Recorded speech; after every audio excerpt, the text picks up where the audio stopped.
अस्सलाम वालेकुम, दिस अहमद सिया। अभी मैं अपने एक बहुत प्यारे बलूच भाई के साथ बैठा हुआ और उन्होंने इतना अच्छा मशवरा दिया है कि दिल बाग बाग हो गया है।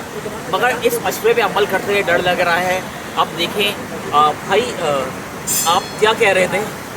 मन दुमी आरोसा कनगाव मनी मन दम यारा साहब गुन गाना गाओ। कनगा दुमी आरोसा मक कनगाव मन दुमी आरोसा मन कनगाव दुम यारो सा कनगाव नी दिल खुशी। गाना गाओ।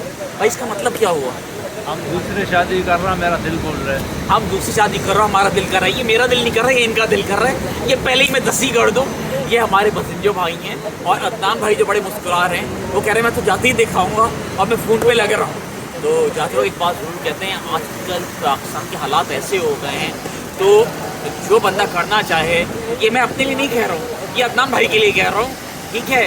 तो ये लोग खुश भी होना चाहिए और बड़े प्यारे भाई हैं हमारे। और बलूच लैंग्वेज जो है बहुत प्यारी लैंग्वेज है, ऐसे लैंग्वेज में प्रमोट करनी चाहिए। और जाते बात जरूर कहते हैं पाकिस्तान